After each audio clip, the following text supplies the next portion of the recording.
Hi hello నమస్తే welcome to our channel TG TV వార్తా కథనాలపై విశ్లేషణ కార్యక్రమం మార్నింగ్ న్యూస్కు స్వాగతం. నేను మీ జర్నలిస్ట్ సత్య.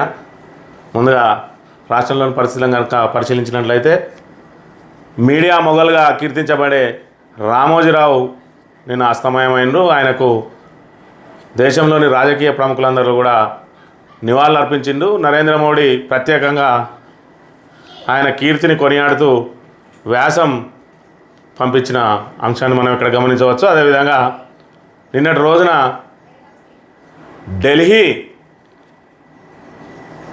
ఎంపీ ఎన్నికల ఫలితాల తర్వాత కాంగ్రెస్ అధిష్టానం పిలుపు మేరకు ఢిల్లీ వెళ్ళిన రేవంత్ రెడ్డి బృందం తెలంగాణ ఆత్మగౌరవాన్ని మరి తాకట్టు పెట్టినట్టుగా ఏది ఢిల్లీ ముందు తెలంగాణ ఆత్మగౌరవం మోకరిల్లిందని చెప్పి నిన్నటి రోజున ఒక ఫోటో ఏదైతే సోషల్ మీడియాలో చక్కర్లు కొడుతుందో దానికి సంబంధించి నెటిజన్ల నుంచి తీవ్ర విమర్శలు వెలువడ్డాయి. ఇక్కడ రేవంత్ రెడ్డి అంటే కాంగ్రెస్ పార్టీకి సంబంధించిన వ్యక్తి కాదు, తెలంగాణ రాష్ట్రానికి ప్రాతినిధ్యం వహిస్తున్న వ్యక్తి. ఆయన మరి అక్కడ ఎంగిల్ ప్లేట్ల ముందు నిలబడి ఫోటోలు తీయించుకోవడం ఏందని చెప్పి సోషల్ మీడియాలో తీవ్ర విమర్శలు వెలువడ్డాయి. అదేవిధంగా ఏదైతే తెలంగాణలో 12 సీట్లు ఆశించామని మరి 8 సీట్లకే ఎందుకు పరిమితమైందని చెప్పి కూడా ఢిల్లీ పెద్దలు రేవంత్ రెడ్డి మీద ఆగ్రహం వ్యక్తం చేసినట్టుగా కూడా తెలిసింది. అదేవిధంగా ఏదైతే క్యాబినెట్ విస్తరణకు సంబంధించి ఇంకా 6 మంత్రి పదవులు ఖాళీగా ఉన్నాయో వాటిని భర్తీ చేయడానికి నిన్న ఆయన సోనియా గాంధీతో పాటు రాహుల్ ప్రియాంక గాంధీలతో కూడా చర్చించినట్టుగా తెలిసింది. అదేవిధంగా పిసిసి అధ్యక్షునికి కూడా కొత్త అధ్యక్షుని నియామకం గురించి కూడా చర్చించినట్టుగా తెలిసింది. అందులో భాగంగా ఏదైతే రాజగోపాల్ రెడ్డికి ఎంపీ ఎన్నికల ముందు హామీ ఇచ్చినట్టుగా నల్గొండకు 3వ మంత్రి పదవి ఇవ్వడానికి సిద్ధమవుతున్నట్టుగా తెలిసింది. ఇప్పటికే కోమటిరెడ్డి రాజగోపాల్ రెడ్డి అన్న ఎవరైతే ఉన్నారో వెంకటరెడ్డికి ఆల్రెడీ మంత్రి పదవి ఉన్నది. అదేవిధంగా అక్కడ నల్గొండ నుంచి ఉత్తమ్ కుమార్ రెడ్డి కూడా మంత్రిగా ప్రాతినిధ్యం వహిస్తూ ఉన్నారు. అయినప్పటికీ 3వ మంత్రి పదవి ఇవ్వడానికి ఉమ్మడి నల్గొండ జిల్లాకు 3వ మంత్రి పదవి ఇవ్వడానికి మొగ్గు చూపుతున్నట్టుగా తెలిసింది. అదేవిధంగా ఖమ్మం ఉమ్మడి జిల్లాలో కూడా ఇప్పటికే 3 మంత్రి పదవులు ఉన్నాయి. ఈ విధంగా మంత్రివర్గ విస్తరణ 6గురిలో మరి 6గురిలో ఎవరికి ఛాన్స్ వస్తుందని చెప్పి ఎవరికి వాళ్ళు పైరవీలు చేసుకుంటున్న పరిస్థితిని కూడా మనం గమనించవచ్చు. వార్తా కథనాలను కనుక పరిశీలించినట్లయితే డమ్మీ మంత్రులు, ఢిల్లీ దూత చేతుల్లో పాలన, మిత్రులకు తెలియకుండానే నిర్ణయాలు, మంత్రులకు తెలియకుండానే నిర్ణయాలు, సమాచారం లేకుండానే బయటకు వస్తున్న జీవోలు, ఎక్సైజ్ మంత్రికి తెలియకుండా లిక్కర్ కంపెనీలకు అనుమతి, ఇరిగేషన్ మంత్రికి తెలియకుండా ఇరిగేషన్ మరి సలహాదారు నియామకం, శాఖల అంశాలపై మాట్లాడని చాలామంది మంత్రులు, ప్రజలు ఇబ్బందులు పడుతున్న నోరు తెరవని వైనం, తెర వెనకాల పరుగులు పెడుతున్న ఫైళ్లకు గ్రీన్ సిగ్నల్ ఇస్తున్నది ఎవరు, ఢిల్లీ పెద్దల, రాష్ట్రంలో ఉన్న ఢిల్లీ పెద్దల దూతన, ఫైళ్ల వెల ఎంత, వసూలవుతున్న ట్యాక్స్ ఎంత, సర్కార్ తీరుపై ప్రజల్లో అనుమానాలు అని చెప్పి ఏదైతే మరి ఇక్కడ ఎక్సైజ్ శాఖ మంత్రికి సంబంధించి కొత్త బ్రాండ్లు ఏదైతే మద్యం బ్రాండ్లు రాష్ట్రంలోకి ప్రవేశిస్తున్నాయని చెప్పి తీవ్ర విమర్శలు వచ్చిన నేపథ్యంలో ఆ మరుసటి రోజే మరి ప్రెస్ మీట్ పెట్టి మరి జూపల్లి కృష్ణారావు ఎక్సైజ్ మంత్రి ఆయన ఎలాంటి కొత్త బ్రాండ్లకు అనుమతి ఇవ్వలేదని చెప్పిన విషయం మనకు విదితమే. ఆ తెల్లవారే మరి సోమ్ ఫ్యాక్టరీ ఏదైతే సోమ్ బీర్ ఫ్యాక్టరీ ఉన్నదో సోమ్ డిస్టిలరీస్ అది మరి స్టాక్ ఎక్స్చేంజ్లో పేరు నమోదు చేసుకుంటూ మాకు తెలంగాణ నుంచి అనుమతి వచ్చిందని చెప్పి అదేవిధంగా దాన్ని అధికారులు కూడా ధృవీకరించిన పరిస్థితి. ఈ నేపథ్యంలో ఆయన మరోసారి ప్రెస్ మీట్ నిర్వహించి తనకు ఆ విషయం తెలియదని మరి బెవరేజెస్ కార్పొరేషన్ అధికారులే దాన్ని ఓకే చేసి ఉంటారని చెప్పిన పరిస్థితి. మరోవైపు ఏదైతే మొన్నటి రోజున ఉత్తమ్ కుమార్ రెడ్డి కాళేశ్వరం మేడిగడ్డ సందర్శనకు వచ్చిండో ఆయన సందర్శనలో ఉండగానే ఇక్కడ ఆదిత్యనాథ్ దాస్కు మరి ఇరిగేషన్ శాఖ సలహాదారుగా జీవో విడుదలైంది. ఈ విషయాన్ని మరి విలేకరులు ఉత్తమ్ కుమార్ రెడ్డి వద్ద ప్రస్తావించగా అవునా నాకు తెలియదు అని చెప్పిన పరిస్థితి. మరియు అక్కడే ఉన్న అధికారులు ఆయనకు జీవో కాపీని కూడా చూపించిన పరిస్థితి మనం గమనించవచ్చు. అంటే ఇక్కడ మంత్రులకు తెలియకుండానే వాళ్ళ శాఖలో ఏం జరుగుతుందనే అంశం మీద ఇప్పుడు మరి తీవ్రంగా చర్చ సాగుతూ ఉంది. అంటే ఢిల్లీ పెద్దల కనసన్నల్లో జరుగుతుందా, లేదంటే ఢిల్లీ పెద్దల దూత కనసన్నల్లో జరుగుతున్నదా, లేదంటే రేవంత్ రెడ్డి మంత్రులకు తెలియకుండానే ఏకపక్ష నిర్ణయాలు తీసుకుంటున్నారా అనే విమర్శలు వెలువడుతున్న నేపథ్యంలో డమ్మీ మంత్రులు అని చెప్పి ఇక్కడ తెలంగాణ దినపత్రిక ఒక ప్రధాన వార్తను ప్రచురించింది. ఇక ఇసుక బుక్కుతున్న నేతలు, అక్రమ దందాల్లో మంత్రులు, ఎమ్మెల్యేలు, కరీంనగర్లో మంత్రి పొన్నం 100 కోట్ల స్కామ్, సంచలన ఆరోపణలు చేసిన ఎమ్మెల్యే కౌశిక్ రెడ్డి ఇప్పటికే ఇసుక దందాలో ఆరితేరిన సీతక్క, గతంలోనే అడ్డంగా దొరికిన సీతక్క పిఏ. ఇప్పటికే ఆ కేసు ఏమైందో తెలియని పరిస్థితి. తుంగతుర్తిలో ఎమ్మెల్యే సామెల్ అక్రమ దందా, సామెల్ దందాను బయటపెట్టిన కాంగ్రెస్ కార్యకర్తలు. ఉమ్మడి పాలమూరులోనూ జోరుగా అక్రమాలు. ఎమ్మెల్యే కోచుమల్ల ఇసుక దందాపై జనం సీరియస్. తెలంగాణ నలుమూలలో రెచ్చిపోతున్న కాంగ్రెస్ నేతలు అని చెప్పి ఏదైతే మరి ఇక్కడ ఇసుక దందాకు సంబంధించి రాష్ట్ర వ్యాప్తంగా నలుమూలల గోదావరి పరివాహక ప్రాంతం ఎక్కడైతే ఉన్నదో అక్కడ పూర్తి స్థాయిలో మరి ఇక్కడ ఇసుక దోపిడీ జరుగుతూ ఉన్నది. గతంలో ఏదైతే మరి వనరులు దోపిడీకి గురవుతున్నాయని చెప్పి మరి ఇక్కడ ఆవేదన వ్యక్తం చేసిర్రో కాంగ్రెస్ నేతలు, వాళ్ళే ఇప్పుడు ఇసుక దందాకు పాల్పడుతున్నారని చెప్పి ప్రధానంగా ప్రచురించింది ఇక్కడ. అదేవిధంగా బూడిదకు సంబంధించి ఏదైతే ఎన్టీపీసీ నుంచి ఖమ్మం జిల్లాకు బూడిద తరలిపోతూ ఉన్నది, అది ఓవర్లోడ్తో పోతూ ఉన్నాయి. 25 మరి టన్నులు వెళ్లాల్సిందల్లా 50 టన్నులు వెళ్తూ ఉన్నాయి. ఇది పెద్ద స్కామ్ అని చెప్పి నిన్న పాడి కౌశిక్ రెడ్డి మరి హుజురాబాద్ ఎమ్మెల్యే ఆయన హుజురాబాద్లో ఆ లారీలు అన్నింటినీ కూడా ఆపేసి ఆ ఓవర్లోడ్ అన్నింటినీ కూడా మరి ప్రెస్ మిత్రుల ముందు మరి చూపించిన వైనం. అదేవిధంగా ఇందులో పెద్ద స్కామ్ జరుగుతుందని, దీంట్లో రవాణా శాఖ మంత్రి పొన్నం ప్రభాకర్కు రోజుకు 50 లక్షల రూపాయలు చొప్పున ముడుతున్నాయని చెప్పి అందులో భాగంగా ఇప్పటికి 100 కోట్ల స్కామ్ జరిగిందని చెప్తున్న పరిస్థితి. మరోవైపు తుంగతుర్తి ఎమ్మెల్యే సామ్యాలు ఎవరైతే ఉన్నారో ఆయన నియోజకవర్గంలో ఏదైతే ఇసుక దందా జరుగుతూ ఉన్నదో కాంగ్రెస్ కార్యకర్తలే ఫోటోలు వీడియోలు పెట్టి ఇదేం దందా అని చెప్పి ప్రశ్నిస్తున్న పరిస్థితిని మనం గమనించవచ్చు. ఎక్కడ చూడు ఇసుక దందా జరుగుతున్నది. మా మంత్రిలో అయితే ఇసుకకే కాదు మరి చెరువుల మీద పడి మట్టి బుక్కేస్తూ ఉన్నారు అక్రమార్కులు అనే విషయాన్ని కూడా ఇక్కడ మనం గమనించాలి. నిబంధనలకు విరుద్ధంగా మరి రాత్రి వేళల్లో మరి ఇక్కడ 6 గంటల వరకే పర్మిషన్ ఉంటుంది. ఇది మంతిని మండలం బిట్టుబెల్లి గ్రామానికి సంబంధించిన మరి అక్కడ చెరువు మట్టిని ఇటుక పట్టిల వారు తోడేస్తూ ఉన్నారు.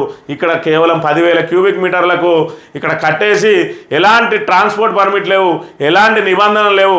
అక్కడ అధికారులు లేడు, రేయింబవళ్ళు తేడా లేదు. సాయంత్రం 6 గంటల తర్వాత మట్టి తీయద్దన్నా కూడా ఇక్కడ సమయం చూసుకున్నట్టయితే నిన్నటి రోజున 8/6/2024 రోజున 8 గంటల 1 నిమిషాలకు తీసిన ఫోటో ఇది. ఇక్కడ లాంగిట్యూడ్ లాటిట్యూడ్కి సంబంధించి అది ఏ స్థానంలో తీసిర్రు అనే దానికి కూడా ఇక్కడ పెద్దపల్లి తెలంగాణ ఇండియా మంతని అని చెప్పి దీనికి సంబంధించిన పూర్తి స్థాయిలో GPS ద్వారా తీసిన ఫోటో ఇది. ఇందులో మరి ఇక 8 గంటల 1 నిమిషాలకు రాత్రి 8 గంటల 1 నిమిషాలకు తీసిన ఫోటోలో ఈ రకంగా మరి మట్టి ఏ విధంగా మరి వందలాది వాహనాల్లో మట్టి తరలిపోతున్నదో చూడవచ్చు ఇక్కడ. ఇది నిన్నటి రోజు జరిగిన అంశం. ఇకపోతే మొన్నటి రోజున ఇదే విధంగా మరి లాంగిట్యూడ్ లాటిట్యూడ్ ద్వారా తీసిన ఫోటోలను కూడా మనం ఒకసారి గమనించవచ్చు. ఇవి మొన్నటి రోజున తీసిన ఫోటోలు. ఏదైతే 7/6/2024 7 గంటల 51 నిమిషాలకు తీసిన ఫోటో. ఇక్కడ కూడా మరి వందలాది లారీలను అర్ధరాత్రిళ్ళు కూడా దోచుకుపోతూ ఉన్నారు. ఈ రకంగా మంతిని నియోజకవర్గంలో అయితే ఇసుక, మట్టి, అదేవిధంగా బియ్యం, అదేవిధంగా గుట్టలను కూడా తొలుస్తూ ఉన్నారు. అధికారులకు చెప్పినా పట్టించుకునే నాదుడే లేని పరిస్థితిని మనం ఇక్కడ గమనించవచ్చు. మరి ఈ పరిస్థితులలో ఈ రకంగా ఇసుక దోపిడీ, మట్టి దోపిడీ జరుగుతూ ఉన్న అధికారులు కన్నెత్తి కూడా చూడడం లేదు. కలెక్టర్లు అయితే ఆ వైపే కన్నెత్తి చూడడం లేదు. అది మాకు సంబంధం లేని అంశం, అది కాంగ్రెస్కు దారాదత్తం చేసినవన్నట్టుగా ప్రవర్తిస్తున్న తీరును మనం ఇక్కడ గమనించవచ్చు. వందలాది లారీలో చెరువులను ధ్వంసం చేస్తూ ఉన్నారు.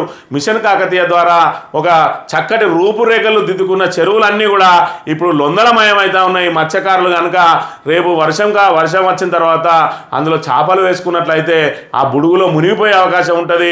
మరి 2-3 నిలువులు మరి అక్కడ తోడేస్తూ ఉన్నారు మట్టిని. ఏదైతే దానికి కొలతలు లేవు, నిబంధనలు లేవు. అది ఎంత తీసుకుపోతున్నానని లెక్క లేదు.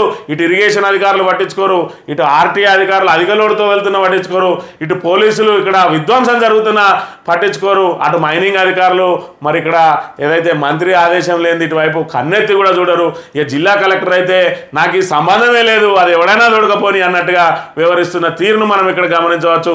ఇన్ని శాఖల అధికారులు మరి మొద్దు నిద్రపోతానరా, నిద్ర నడిస్తానరా, కళ్ళు మూసుకొని తిరుగుతున్నా కూడా తెలియని పరిస్థితి. ఈ పరిస్థితులలో మరి రాష్ట్ర వ్యాప్తంగా ఏదైతే ఇసుక దందా జరుగుతుందో ఇక్కడ ఇసుక దందాకు తోడు మట్టి దందా, మరి బియ్యం దందా, అదేవిధంగా గుట్టలను దొలుచుకుపోయే దందాలు జరుగుతున్నా కూడా పట్టించుకునే నాదుడే లేడు. ఎంత మొత్తుకున్నా మరి ఇక్కడ పరిస్థితులు లేవు. ఎవరైనా గట్టిగా మాట్లాడితే వాళ్ళ గొంతు నొక్కుతా ఉన్నారు. ఇక్కడ పోలీసులు ఈ అక్రమాలను అడ్డుకోవడం కాదు కానీ అక్రమాలను ప్రశ్నించిన వారి మీద మాత్రం ఖచ్చితంగా విధంగా తప్పుడు కేసులు పెట్టడానికి సిద్ధంగా ఉన్నారు. అవసరమైతే ఇండ్లు కూల్చేస్తే బందోబస్తులు ఇవ్వడానికి కూడా సిద్ధంగా ఉన్న పరిస్థితిని మనం గమనించాలి. ఈ రకంగా కాంగ్రెస్ మరి దోపిడీకి పాల్పడుతూ ఉంది.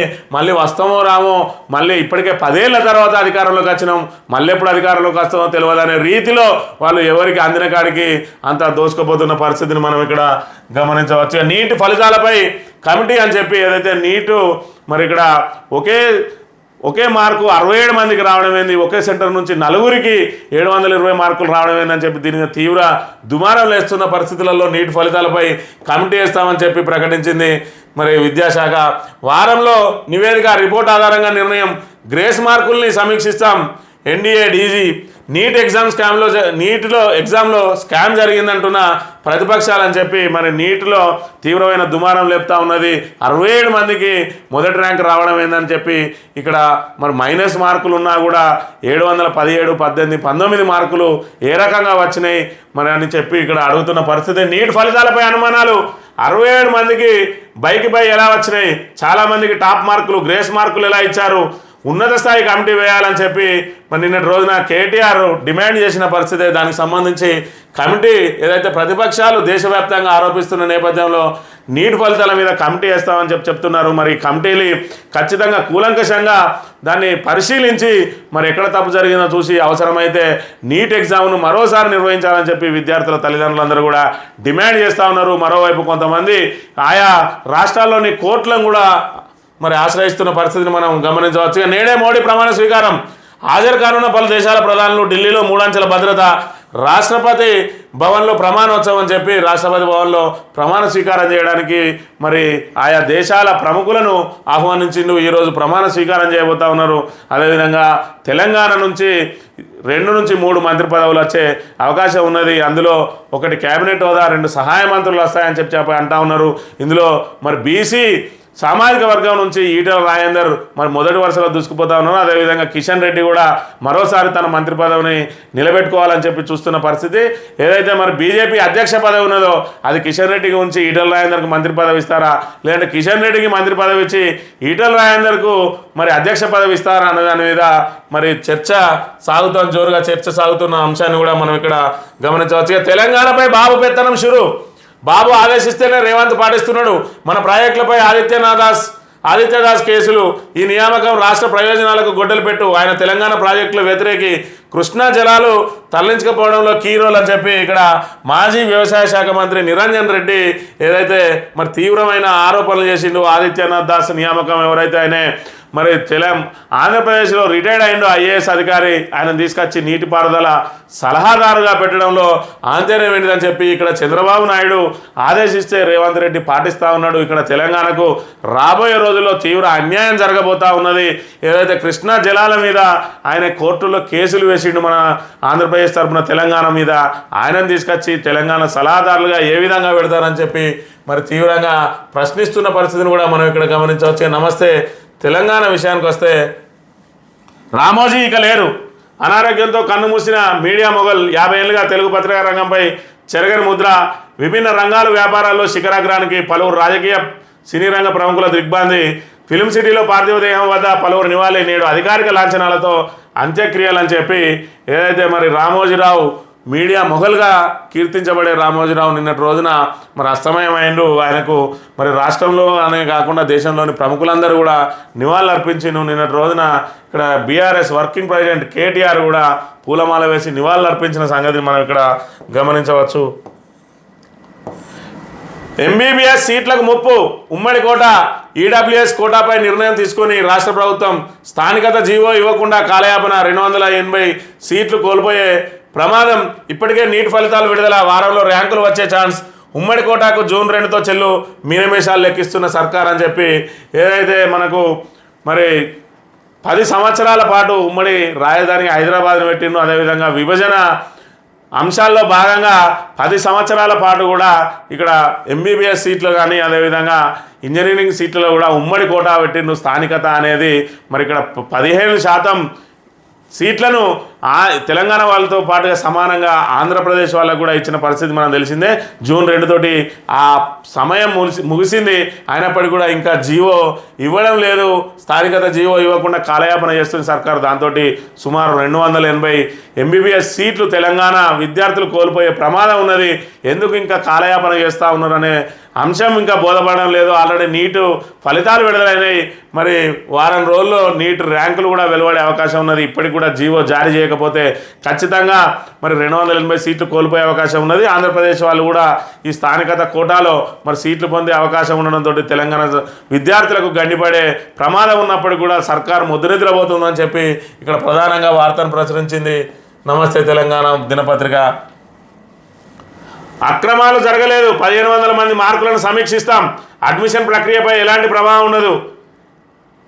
NTA director general Subodh Kumar నీటును రద్దు చేయాలని విపక్షాల డిమాండ్ అని చెప్పి ఏదైతే మరి 1500 మంది మార్కులను సమీక్షిస్తామంటున్నారు, అక్రమాలు జరగలేదంటా ఉన్నారు.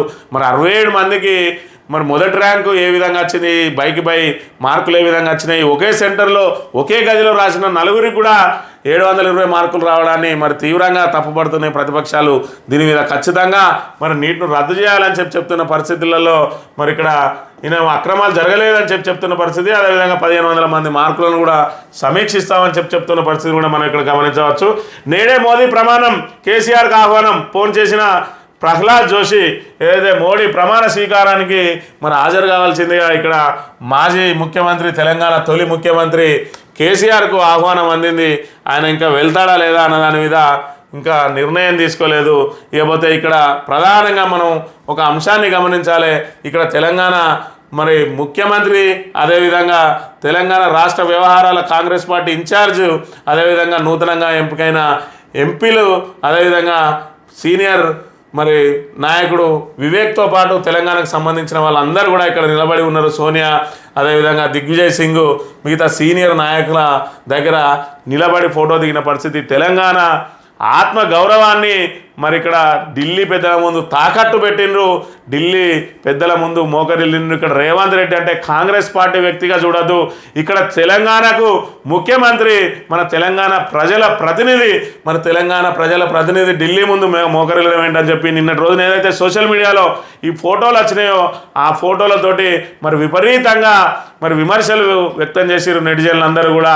తెలంగాణ ఆత్మగౌరవాన్ని తాకట్టు పెట్టవద్దని, ఈ రకంగా మీరు మరి కాంగ్రెస్ పార్టీ వ్యక్తే కాదు, ఇక్కడ తెలంగాణ ప్రతినిధి అనే విషయాన్ని కూడా గుర్తుంచుకోవాలని చెప్పి నెటిజన్లు చురుకులు వేసిన విషయాన్ని కూడా మనం ఇక్కడ గమనించవచ్చు. తక్కువ సీట్లు ఎందుకు వచ్చినాయి? 12 ఎంపీ సీట్లు ఆశించినాం, తెలంగాణపై నమ్మకం పెట్టుకున్నాం, ఫలితాలతో నిరాశ చెందినాం.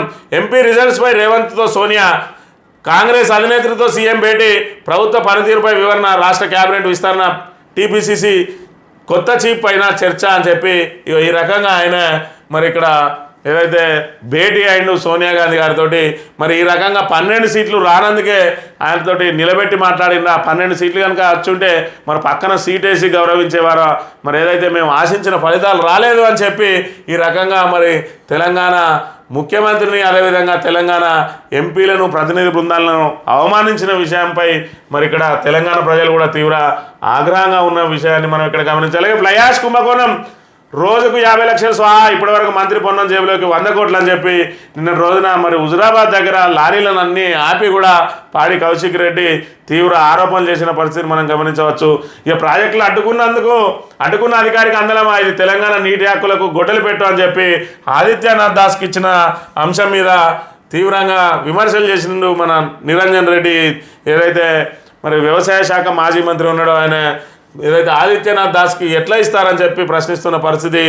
ఇక ఏదైతే మరి మన మద్యానికి సంబంధించి వివిధ రకాల కొత్త బ్రాండ్లను రాష్ట్రంలో ప్రవేశపెడతా ఉన్నారు. మరి వాటితోటి ప్రజా ఆరోగ్యం దెబ్బతినే అవకాశం ఉన్నదని చెప్పి కూడా విపక్షాలు తీవ్ర విమర్శలు చేస్తున్న నేపథ్యంలో ఆల్రెడీ కొత్త బ్రాండ్లను మరి రాష్ట్రంలోకి ఆల్రెడీ ఎంటర్ చేసింది కాంగ్రెస్ ప్రభుత్వం. అక్కడ భూమ్ ఇక్కడ బిర్యానీ, తెలంగాణలో కొత్త బీర్ల ఎంట్రీ, రాష్ట్రంలో ప్రముఖ బ్రాండ్ల కొరత, చక్రం తిప్పుతున్న మాజీ ఐఏఎస్ ప్రభుత్వానికి మరింత చేరువ అని చెప్పి ఏదైతే మరి ఇక్కడ బ్రాండెడ్ మద్యం ఏదైతే ఉన్నదో వాటిన్నింటినీ కూడా కృత్రిమంగా కొరత సృష్టించి కొత్త కొత్త బ్రాండ్లకు తెరలేపిరు. ఆ కొత్త బ్రాండ్ల ద్వారా వచ్చే కమిషన్ల కోసం ఆశపడి ఈ రకంగా మరి నాసి రకం బీర్లు అన్నిటిని కూడా మరి రాబోయే రోజులలో మరి విస్కీ బ్రాండీలను కూడా నాసి రకం మద్యాన్ని ప్రవేశపెట్టడానికి ప్రభుత్వం ప్రయత్నాలు చేస్తూ ఉన్నది. అందులో ఒక ఐఏఎస్ ఆఫీసర్ చక్రం తిప్పుతున్నాడని చెప్పి ఇక్కడ ప్రధానంగా ప్రచురించింది నమస్తే తెలంగాణ దినపత్రిక. సాక్షి దినపత్రిక విషయానికి వస్తే రామోజీరావుకు సంబంధించి మరి ఆయనకు నివాళులు అర్పిస్తూ ప్రధానంగా వార్తను ప్రచురించింది.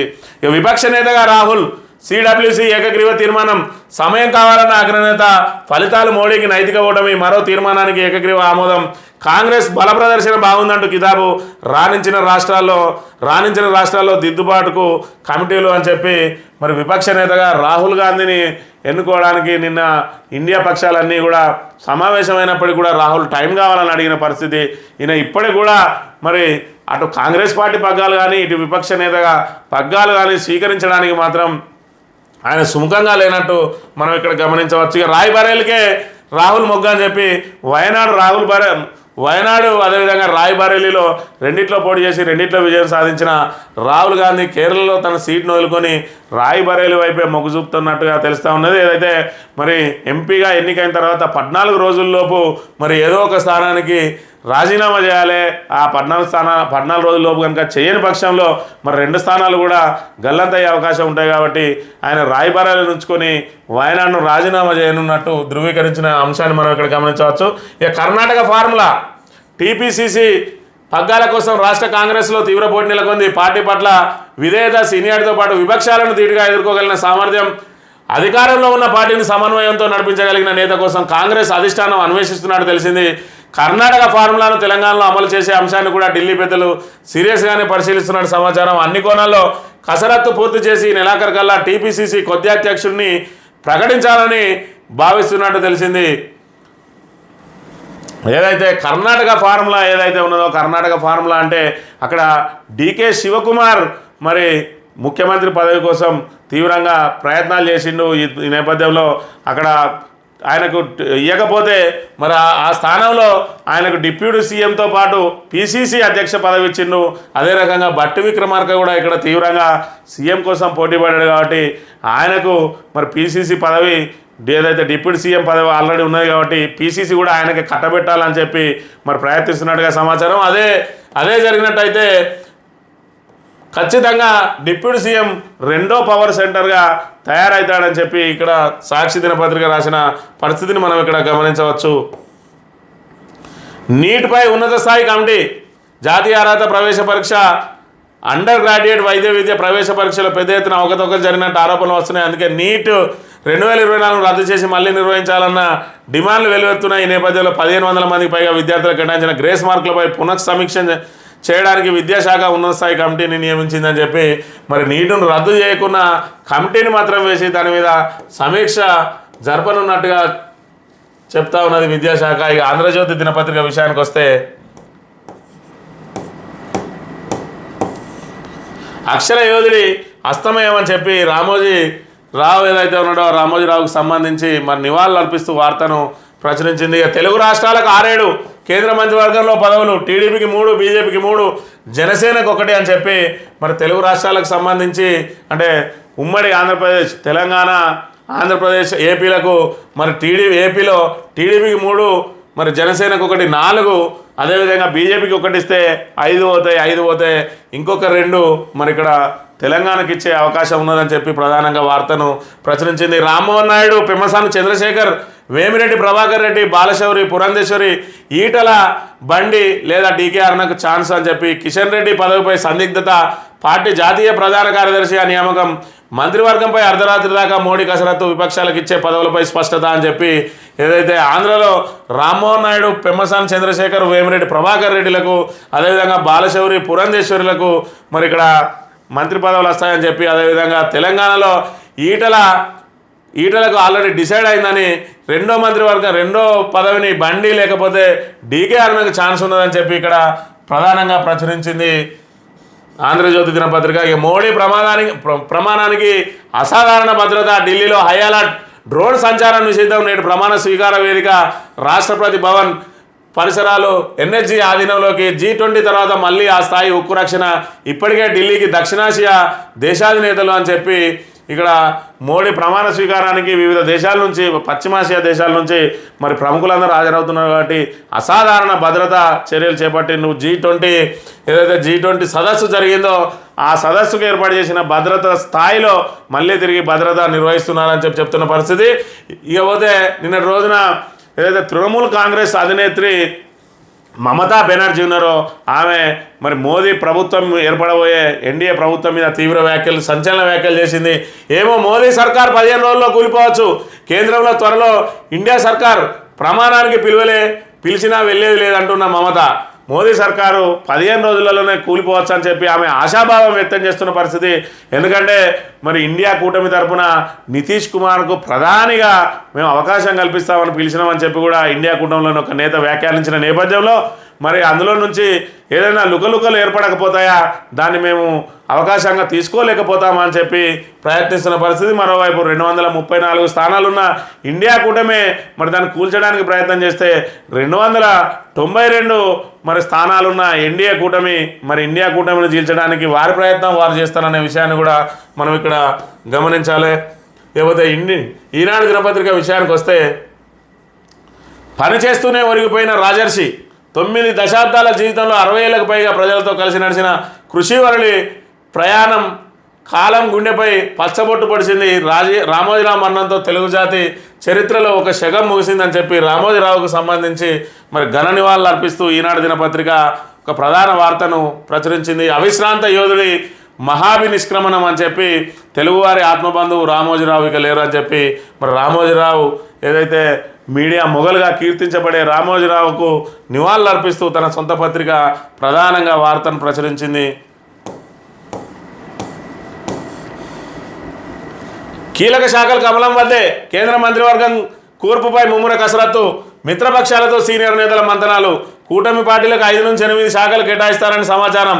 రామ్మోహన్ నాయుడు, చిరాగ్ పాస్వాన్లకు కాబినెట్లో చోటు, హ్యాట్రిక్ ప్రధానిగా మోడీ ప్రమాణం నేడే అని చెప్పి ఏదైతే మరి ప్రధానంగా కూటమికి సంబంధించి కీలకంగా 3-4 పార్టీలే ఉన్నాయి కాబట్టి అందులో మరి కూటమి పార్టీకి 5 నుంచి 8 శాఖలు మాత్రమే కేటాయిస్తారని చెప్పి కీలక శాఖలన్నీ కూడా మరి తమ వద్దే ఉంచుకుంటుంది బీజేపీ పార్టీ అని చెప్పి ఇక్కడ ప్రధానంగా ప్రచురించింది. ఈరోజు మరి మోడీ హ్యాట్రిక్ ప్రధానిగా ప్రమాణ స్వీకారం చేయబోతా ఉన్నాడు. ఏదైతే మరి ఇక్కడ తొలి భారత ప్రధాని నెహ్రూ ఉన్నారో ఆయన రికార్డును ఇక్కడ సమం చేస్తూ ఉన్నాడు. 3వసారి మరి ప్రధానమంత్రిగా పదవి చేపట్టి, అదేవిధంగా ఈ ప్రధాన పదవి మరి 5 ఏళ్ల కాలం కనుక పూర్తి చేసినట్టయితే ఎక్కువ కాలం ప్రధానిగా ఉన్న మరి అంశాన్ని కూడా ఆయన రికార్డును ఆయన నమోదు చేసుకోబోతాడు 5 ఏళ్ల తర్వాత అనే విషయాన్ని కూడా మనం ఇక్కడ గమనించవచ్చు. లోక్సభలో విపక్ష నేత బాధ్యతలు చేపట్టండి అని చెప్పి ఇక్కడ రాహుల్ గాంధీని అందరూ ఇక్కడ అర్థిస్తున్న అంశాన్ని ఇక్కడ ప్రధానంగా ప్రచురించింది. రాహుల్ గాంధీకి కాంగ్రెస్ వర్కింగ్ కమిటీ విజ్ఞప్తి, తీర్మానం ఆమోదం. ఆ డిమాండ్తో స్వరం కలిపిన సీఎం రేవంత్ రెడ్డి త్వరలో నిర్ణయం చెప్తానన్న అగ్రనేత అని చెప్పి ఆయన ఇప్పటికి కూడా ఇటు పార్టీ పగ్గాలు కానీ అదేవిధంగా కూటమి పగ్గాలు కానీ విపక్ష నేతగా కానీ తీసుకోవడానికి ఇంకా ముందుకు రాని పరిస్థితిని మనం ఇక్కడ గమనించవచ్చు. నిన్నటి రోజున ఏదైతే జస్టిస్ ఘోష్ కమిటీ మరి నిన్నటి రోజున కాళేశ్వరం ప్రాజెక్టులోని బ్యారేజీలను, పార్వతి బ్యారేజీని సందర్శించి అక్కడ జరుగుతున్న మరమ్మతు పనులను పరిశీలించింది. పార్వతి బ్యారేజీని పరిశీలించిన జస్టిస్ పిసి ఘోష్ కాళేశ్వరం ప్రాజెక్టుపై జ్యుడిషియల్ విచారణ జరుపుతున్న సుప్రీంకోర్టు విశ్రాంత న్యాయమూర్తి జస్టిస్ పినాకి చంద్రఘోష్ శనివారం పెద్దపల్లి జిల్లా మంత్రిమండలం పార్వతి బ్యారేజీని సందర్శించారు. శుక్రవారం రాత్రి రామగుండంలోని ఎన్టీపీసీ అతిథి గృహానికి చేరుకొని బస చేసిన ఆయన శనివారం ఉదయం సుందిల గ్రామంలో లక్ష్మీ నరసింహస్వామి ఆలయంలో కుటుంబ సభ్యులతో కలిసి ప్రత్యేక పూజలు చేశారు. అనంతరం సిరిపుర గ్రామంలోని సుందిల్ల బ్యారేజీకి చేరుకొని తెరిచిన గేట్లను ప్రాజెక్టుపై నుంచి పరిశీలించారు. అనంతరం వాహనంపై 1.45 కిలోమీటర్ల మేర విస్తరించిన ప్రాజెక్టు చివరి 74వ గేటు నుంచి 1వ గేటు వరకు పరిశీలించారు. పునరుద్ధరణ పనులను పరిశీలించారు. ఎన్డీఎస్ఏ నిర్దేశించిన మార్గదర్శకాలకు అనుగుణంగా పనులు నిర్వహిస్తున్నారా లేదా అని సమీక్షించారు. ప్రాజెక్టుకు సంబంధించిన సమస్త సమాచారాన్ని నివేదికల రూపంలో సమర్పించాలని చెప్పి అధికారులను ఆదేశించారు. ఏదైతే మరి దాని మీద కాళేశ్వరం మీద విచారణ కమిటీ వేసిందో ఆ విచారణ కమిటీకి సంబంధించిన జస్టిస్ పిసి ఘోష్ ఇటు ఒకవైపు విచారణ చేయడంతో పాటు మరి ఖచ్చితంగా ఎన్డీఎస్సీ నిపుణులు ఏదైతే సూచించారో దాని ప్రకారం తక్షణం మరమ్మతులు చేయాలని చెప్పి ఆదేశించిన విషయం మన అందరికీ విదితమే.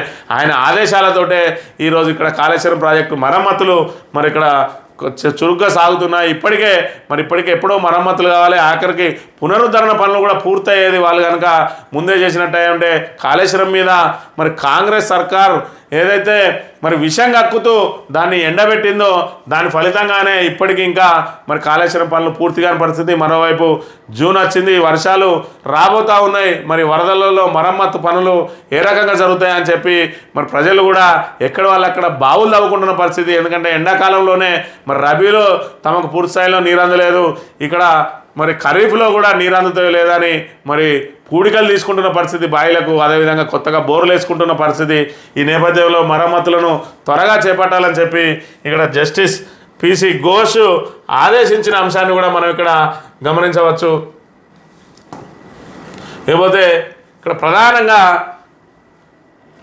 యూపీలో ఏదైతే ఫైసాబాద్ అయోధ్య గుడి నిర్మాణం జరిగిన ఏరియా ఉన్నదో దానికి సంబంధించిన ఎంపీ ఇక్కడ ఎస్సీ అభ్యర్థి జనరల్ స్థానంలో గెలిచిండు. ఈయన పేరు అవధేష్ ప్రసాద్ అని చెప్పి ఈయన మరి అక్కడ అయోధ్య రామ మందిర నిర్మాణాన్ని చూపెట్టి దేశవ్యాప్తంగా ఓట్లాడడానికి ప్రయత్నించిన బీజేపీ అయోధ్య సొంత స్థానంలో మాత్రం ఇక్కడ జనరల్ స్థానంలో ఎస్సీ అభ్యర్థి చేతిలో ఓటమి పాలైంది.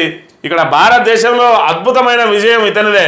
అయోధ్య లాంటి జనరల్ స్థానంలో ఒక అగ్రకులస్తుడిని బ్రాహ్మణుని ఓడించి ఎస్సీ అభ్యర్థి ఎంపీగా గెలిచి 400 సీట్లు ఇస్తే భారత రాజ్యాంగాన్ని మార్చేస్తామన్న వ్యక్తిని మట్టి కనిపించి ఎవర్రా రాజ్యాంగం మార్చేది, రాజ్యాంగం మార్చడం మీ తాతల తరం కాదంటూ విజయంతో మహోన్నత విజయాన్ని చవిచూసిన ఆదర్శమూర్తి అని చెప్పి ఇక్కడ మరి కేవలం అయోధ్య రామమందిర నిర్మాణంతో మాకు ఓట్లు పడతాయని చెప్పి భావించిన బీజేపీ పార్టీకి మరి అయోధ్య సొంత స్థానమైన ఫైసాబాద్లోనే ఇక్కడ ఎదురుదెబ్బ తాకింది. దాంతోపాటు యూపీలో తీవ్రంగా దెబ్బతిన్నది పార్టీ. ఇక్కడ రాజ్యాంగాన్ని మారుస్తారని చెప్పి కాంగ్రెస్ పార్టీ ఏదైతే మరి విస్తృతంగా జనాల్లోకి తీసుకుపోయిందో అదంతా కూడా యూపీ మరి ఎంపీ ఎన్నికల మీద దెబ్బపడ్డది. అదేవిధంగా మరి అయోధ్యలో తమ గెలుపు సునాయాసం అవుతుందని చెప్పి అక్కడ నిలబడ్డ ఏదైతే బీజేపీ తరఫున నిలబడ్డ బ్రాహ్మణ వ్యక్తిని ఇక్కడ మరి ఇండియా కూటమి తరఫున నిలబడిన మరి ఎస్సీ అభ్యర్థి ఇక్కడ ఆయనను మట్టి కర్పించిన విషయాన్ని మనం ఇక్కడ గమనించవచ్చు. అంటే ఇక్కడ ప్రధానంగా మనం గమనించవలసింది ఏంటంటే ఇక్కడ మరి అగ్రకులస్తుడా లేకపోతే ఎస్సీ కులస్తుడా అన్నది కాదు, అక్కడ వాళ్ళు చేస్తున్న పనులేంటి అనేది మరి ప్రజల్లో చైతన్యం రావాలి. ఆ చైతన్యం వచ్చినప్పుడు మాత్రమే ఇలాంటి విజయాలు మరి సుసాధ్యం అవుతాయి. ఎక్కడైతే ప్రజల కోసం పోరాడుతూ ఉన్నారో వాళ్ళను చిన్నగా చూసి, వాళ్ళ కులం చిన్నగా ఉన్నదని చూసి అగ్రవర్ణ నాయకులకు మరి వంత పాడుతున్న వారు ఇప్పటికైనా గమనించుకోవాలి. ఇక్కడ మంతని లాంటి ప్రాంతంలో మరి ఒక అగ్రవర్ణ బ్రాహ్మణ నాయకుని మీద పోరాటం చేస్తున్న బీసీ వ్యక్తిని ఆయన సొంత కులస్తులే ఇక్కడ చులకన చేసి మాట్లాడుతున్న మాటలను మనం ఇక్కడ గమనించవచ్చు. ఆయన వెన్నంటి ఉండి మరి మేము మీ వెంటే ఉంటామని చెప్పి నమ్మించి మోసం చేసిన వ్యక్తులు ఆల్రెడీ ఓడిపోయిన తర్వాత మళ్ళా అదే అగ్రవర్ణ నాయకుని వద్దకు చేరుకొని మరి ఇదే మరి బీసీ నేత మీద నువ్వు ఇంకోసారి బీసీ నినాదం తీయవద్దని చెప్పి కూడా మాట్లాడుతున్న మాటలు మనం గమనించవచ్చు. ఇలాంటి విజయాలను చూసి వాళ్ళు సిగ్గు తెచ్చుకోవాలి, ఇప్పటికైనా బుద్ధి తెచ్చుకోవాలి. మరి ఏదైతే మనం ఒక లక్ష్యం కోసం పోరాటం చేస్తున్నామో ఆ లక్ష్యం కోసం మరి మనం తోడ్పాటు అందియకుండా మంచిదే, కానీ ఆ లక్ష్యాన్ని నీరుగార్చే విధంగా జనాలను ఏదైతే చైతన్యపరుస్తూ ఉన్నాడో అలాంటి నాయకుని మరి చైతన్యపరిచే అంశాలను గండికొట్టే విధంగా ఏదో తమ అవసరాల కోసం అమ్ముడు పోయిన నాయకులు ఆయన మీద తీవ్ర ఆరోపణలు చేయడం ఇప్పటికైనా మానుకోవాలి. ఇలాగా ఎస్సీ అభ్యర్థి అయి ఉండి ఏ విధంగా విజయం సాధించింది అనేది దీన్ని స్ఫూర్తి పొంది ఇప్పటికైనా ప్రజలు ఆలోచన చేయాలి, ఎవరు దేనికోసం పోరాటం చేస్తూ ఉన్నారనే విషయాన్ని గమనించి మరి ఇక్కడ ఏదైతే దేశంలోనే అత్యున్నత నాయకునిగా మరి ప్రధాని మోడీ మరి అయోధ్య మీద ఎంతైతే ఆశలు పెట్టుకొని మరి అక్కడ దాన్ని మొత్తానికి దేశవ్యాప్తంగా ప్రచారం చేసుకున్నాడో సొంత అయోధ్యలోనే మరి ఇక్కడ అగ్రవర్ణ అభ్యర్థి మీద ఎస్సీ అభ్యర్థి గెలిచిండు అని అంటే ఇక్కడ అంశం ఏదైతే ఉన్నదో మరి భారత రాజ్యాంగాన్ని మార్చేస్తాం అని చెప్పి అన్న అంశాన్ని ఇక్కడ ఎస్సీ అభ్యర్థిని గెలిపించి మరి అక్కడ ఆయనకు బుద్ధి చెప్పిన పరిస్థితి. మరి ఇక్కడ కూడా ఎస్సీ ఎస్టీ బీసీ మైనారిటీల ఎదుగుదల కోసం ప్రయత్నం చేస్తున్న నాయకునికి తోడ్పాటు అందించాల్సిన మరి సొంత కులస్తులు లేదంటే సొంత సామాజిక వర్గం అదేవిధంగా బీసీ సామాజిక వర్గం ఎస్సీ ఎస్టీ సామాజిక వర్గం కూడా అండగా నిలవాల్సిన అవసరం ఉన్నది. అది విడిచిపెట్టి ఏదైతే తమ స్వార్థం కోసం విమర్శలు చేయడం ఇప్పటికైనా మానుకోకపోతే ప్రజలు ఖచ్చితంగా బుద్ధి చెప్తారనే విషయాన్ని గమనించాలని కోరుతూ ఇది ఈరోజు మార్నింగ్ న్యూస్. తిరిగి రేపు కలుద్దాం. Thank you very much.